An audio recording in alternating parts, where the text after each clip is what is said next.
pues se suele utilizar la varianza, bueno, el rango, la amplitud, recorrido, rango intercuartílico, varianza, desviación típica, error estándar de la media y coeficiente de variación de Pearson. Cada uno pues sirve pues, para una cosa. Cuando hablamos de rango, amplitud o recorrido, pues nos referimos a lo que mide desde el más chico hasta el más grande, cosa que ya hemos utilizado cuando hemos calculado los intervalos.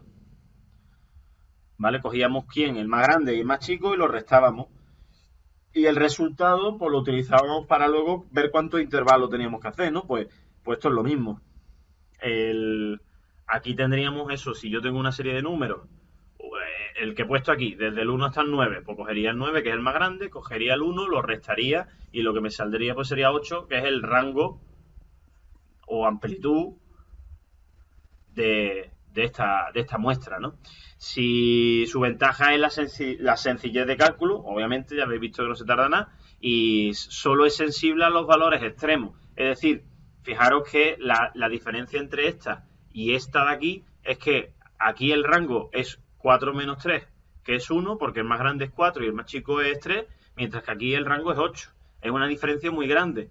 ¿Por qué? Simplemente por haber añadido dos números que estaban muy separados de sí. Por eso me permite compararlo en cuanto a amplitud. Es decir, si en el primero hay una amplitud más grande que en el segundo, es porque en el primero hay datos que están más dispersos con respecto al segundo. Por eso se utiliza para medir dispersión.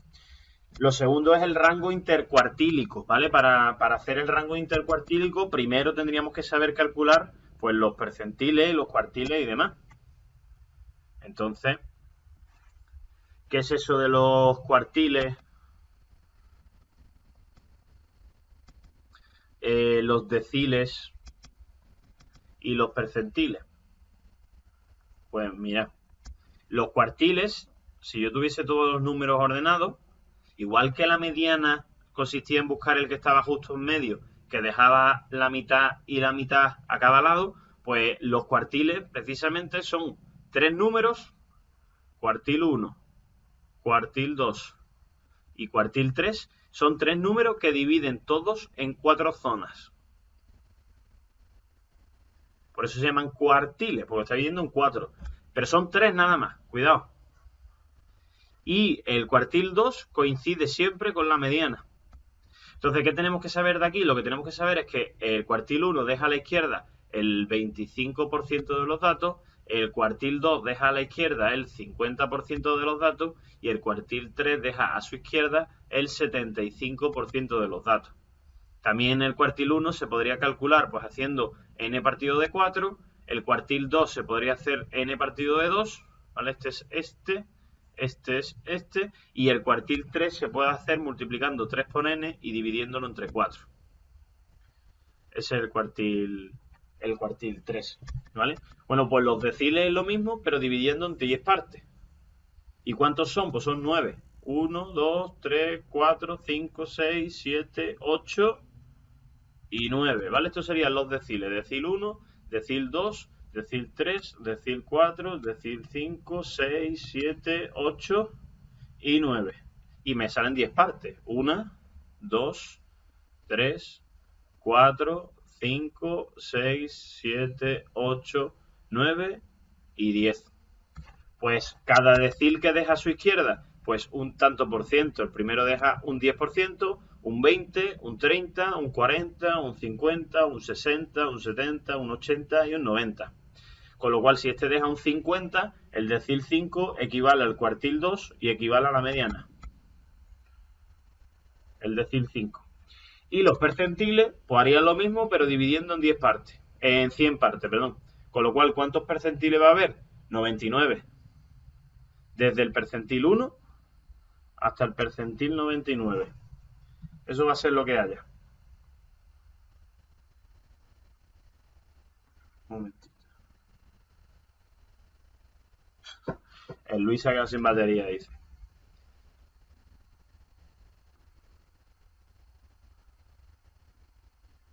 En fin, seguimos, ¿no? Como está grabando la clase. Sigo yo entonces, ¿vale? Los percentiles estamos dividiendo eso en 100 partes.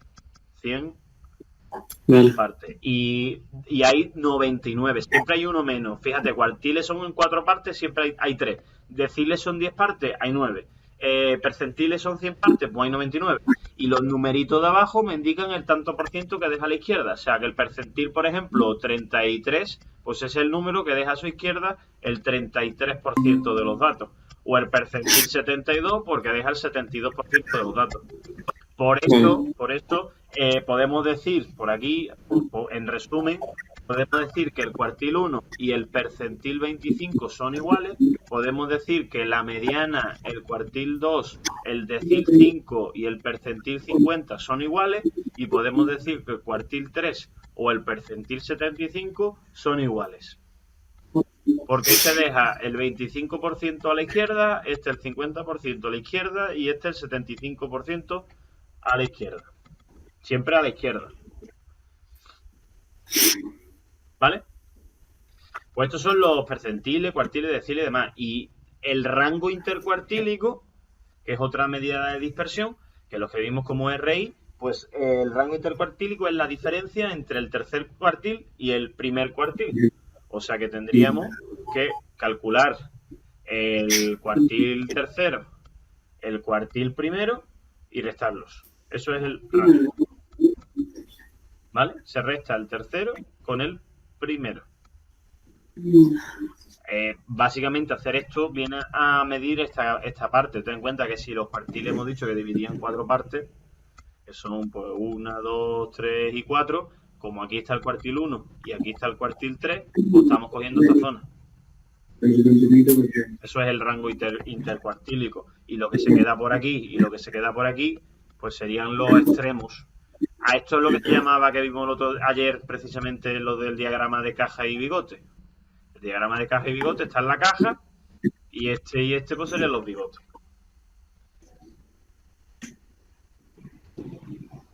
Venga, medidas de dispersión, ¿vale? La varianza, otra de ellas, la S, la ponéis aquí como S al cuadrado, también la varianza os la podéis encontrar, voy a borrar esto.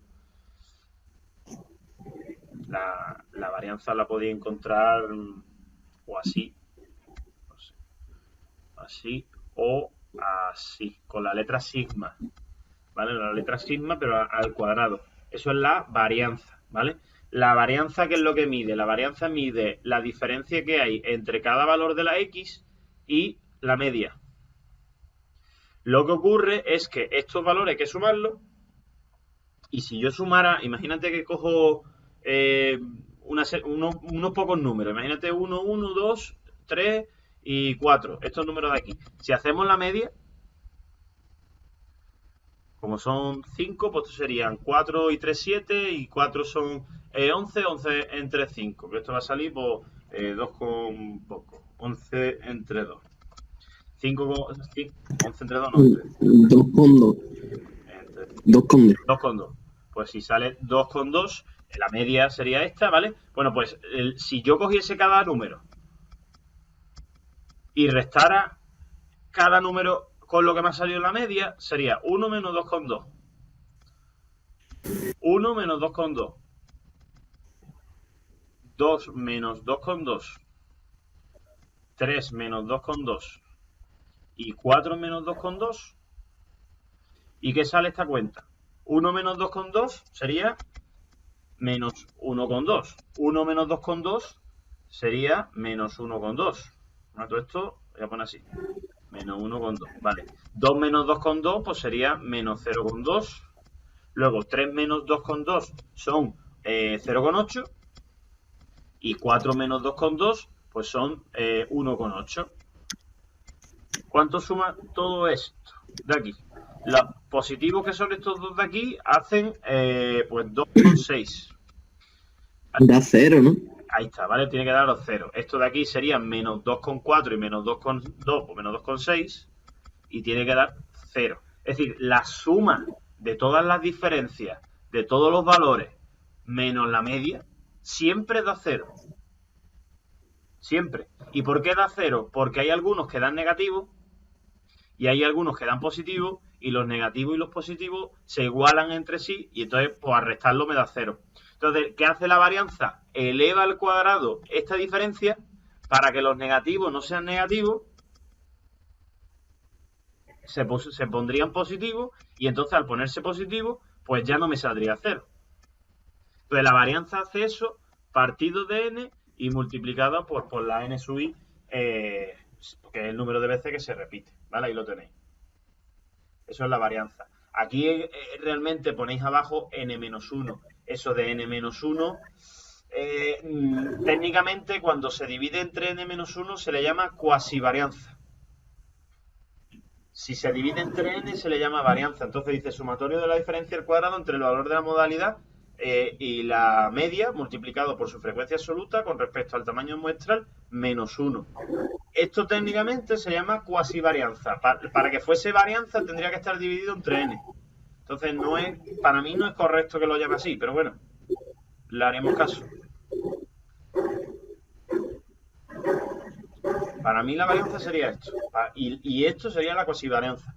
Pero bueno, como lo tenéis así, además, fijaros que lo ha como modificado. Ha cogido esto y le ha puesto esto y le ha puesto esto en otra fuente, no sé. Sí, eso parece que lo ha puesto ella, ¿no? Por eso que la ha modificado es porque ha querido, porque no era así. Y luego está la desviación típica o desviación estándar, que se escribe como S solamente, y que en vez de llevar el cuadrado como en el de antes, pues ahora se escribiría de esta manera o como una S. Esto es la desviación típica o desviación estándar, que básicamente es la raíz de la varianza. O sea, de lo que me haya salido la varianza, pues le aplico la raíz y lo que me salga pues será la desviación típica. ¿Para qué sirve la desviación típica? Pensad una cosa, imaginaros que yo estoy estudiando estos números que he puesto aquí, 1, 1, 2, 3 y 4, imaginaros que esto fuese el número de hermanos que tiene una serie de personas.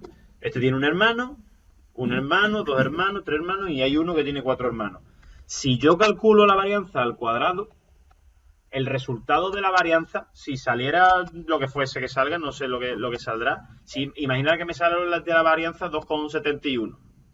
Ese 2,71 de unidad tendría hermanos cuadrados. ¿Por qué? Porque está elevado al cuadrado.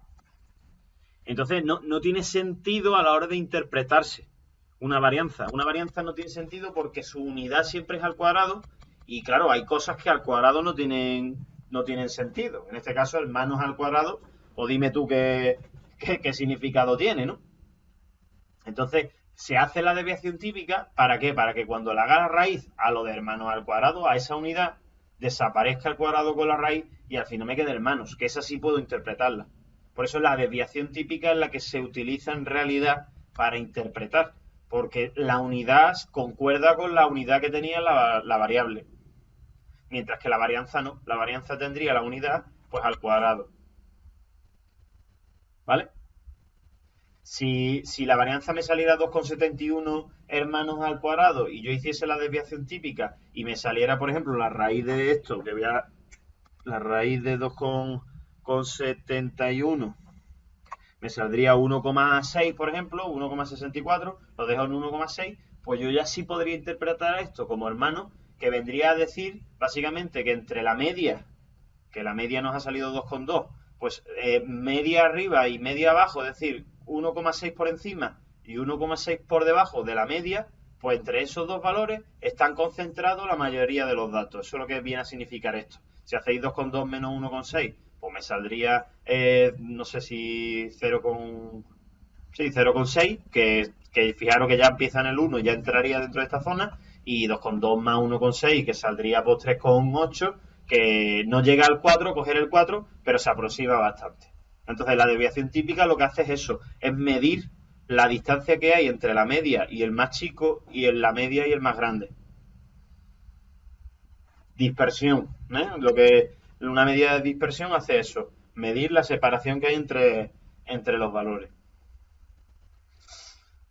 Luego estaría, bueno, aquí le han puesto, por cierto, aquí le han puesto la fórmula de esta manera, que sería pues el sumatorio de x sub i menos la media al cuadrado y luego el 1 partido de n menos 1 lo han puesto delante multiplicando. Ponerlo así es lo mismo que si pongo...